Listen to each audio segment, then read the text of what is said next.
কালকে যাদের বিয়ের আইবুড়ো ভাত খেলাম, আজকে তাদের বিয়ে নেমন্তন্ন খেতে যাচ্ছি। তো এই দেখো আমি রেডি হয়ে গেছি, শাড়ি পরেছি, এবার মেকআপ করলেই হয়ে যাবে। তো চলো মেকআপটা ঝটপট সেরে নিই, তারপরে দেখি কেমন লাগে দেখতে। তো এই দেখো আমার মেকআপ করা কমপ্লিট। মা এদিকে আমাকে গয়না পরাচ্ছে। আমার যে কটা সোনার মালা ছিল সেটা পরে দেখছিলাম, একটা ওই শাড়ির সাথে মানাচ্ছিল না। তো মায়ের এই গয়নাটা দেখছি বেশ ভালো মানাচ্ছে, তো মায়ের সেটা আমাকে পরিয়ে দিল। আর এইটার সাথেই ম্যাচ করে একটা কানের টপ পরিয়ে দিচ্ছে, সেটাও মায়ের। তো দাঁড়াও দেখাচ্ছি কেমন লাগছে। এই দেখো, আর মা রেডি হয়ে গেছে। তো চলো এবার বিয়ে বাড়িতে যাওয়া যাক। যেটা হয় প্রত্যেক দিন, আজকেও তাই। আমরা অনেকটাই লেট, সবাই ফোন করছে ওখান থেকে যে কখন আসবি তোরা, মানে মায়ের বান্ধবীরা। তো এই দেখো মা আর আমি জোরে জোরে হাঁটা দিয়েছি। এইখানে আলো মানে অন্ধকার থাকাতে মাকে ভালো দেখাতে পারলাম না। তো চলো বিয়েবাড়ির সামনেটা গিয়ে ছবি তুলবো একটুখানি। তো বিয়েবাড়ির সামনে চলে এসেছি, আজকে হাঁটতে হাঁটতে এসেছি। আগের দিনই তোমাদের বলছিলাম বিয়েবাড়ির আর কি ভেন্যুটা আমাদের বাড়ি থেকে খুব একটা দূরে না। আর দেখো সুন্দর করে সাজিয়েছে পুরোটা আর কি ইয়ে জুড়েই, অনুষ্ঠান হল জুড়েই আর কি। আর এখানে মা ভেতরে ঢুকে গেছে, ওই দেখো। আর আমি একটু দাঁড়িয়ে ছবি তুলছিলাম, আর বাইরেটা তোমাদেরকে একটু দেখিয়ে দিলাম কি সুন্দর লাগছে। তো চলো এবার তাড়াতাড়ি ঝটপট ভেতরে ঢোকা যাক। অলরেডি মা ভেতরে ঢুকে গেছে, পরে আর মাকে খুঁজে পাবো না। আর সামনেটা ঢুকতেই দেখো সুন্দর একটা গণেশের মূর্তি। আমাদের রিসেপশনে ওই গণেশের মূর্তি ছিল, তো সেটা দেখছিলাম আর আমাদের রিসেপশনের কথা মনে পড়ে গেছিলো। আর এইখানে আমার এই প্রথম বিয়েবাড়ি আর কি, বিয়ের পর। আমি আরেকটা বিয়েবাড়ি খেয়েছিলাম আমার বান্ধবীর, আর এই যে মাসি, রুমা মাসি। তো মাসিকে বললাম মাসি একটু হাই করে দাও আর কালকের মতো। তো তারপর মাসি আর আমি ছবি তুলে নিলাম, আর মা ওইদিকে যে মাসির মেয়ের বিয়ে তার সাথে কথা বলতে গেছে। আর এইখানে আমরা এত দেরি করেছি, দেখো বিয়ের যে বসার জায়গাটা করেছে কনের, সেখানে কনে নেই। তার কারণ হচ্ছে কনে এখন বসে গেছে বিয়ের আসরে। তো সেখানে গিয়ে আমি আর ব্লগ করতে পারবো না এখন। দেখি দূর থেকে তোমাদের কতটুকু দেখানো যায়। আর আমি দেখি পরে বড় বউর সাথে একবার দেখা করিয়ে দেবো। আর এইদিকে সবাই অলরেডি মেন কোর্স মানে চলে গেছে মেন কোর্সে, আর আমি এবার স্টার্টার খাবো। তো এখানে দেখছিলাম কি কি আছে।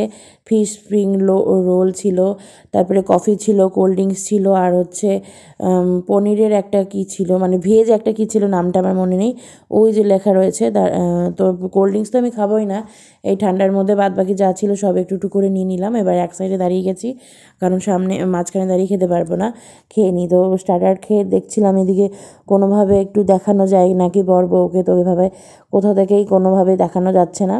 আর সামনে ক্যামেরাম্যান দাঁড়িয়ে রয়েছে, তো ক্যামেরাম্যান তো ছবি না বাদ দিয়ে আমাকে দেবে না তুলতে। তো আমি কোনা থেকে একটুখানি দেখছিলাম, ওই যে দেখো বউয়ের মুখ। তো যাই হোক চলো বিয়েটা হয়ে যাক, তারপরে যদি পারি একবার তুলবো।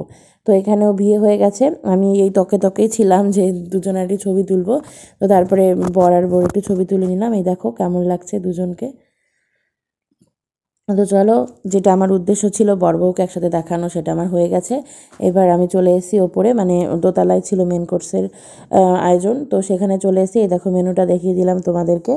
আর এখানে বুফের সিস্টেম ছিল, আমি সব হাতে করে নিয়ে ওখানে টেবিলে বসে বসে নিয়ে খাচ্ছিলাম। এই দেখো বুফের এই জায়গাটা সুন্দর করে সাজিয়েছে। তো সব কিছু আমি নিয়ে নিই, কারণ এই ভিডিও করতে করতে নেওয়া হবে না।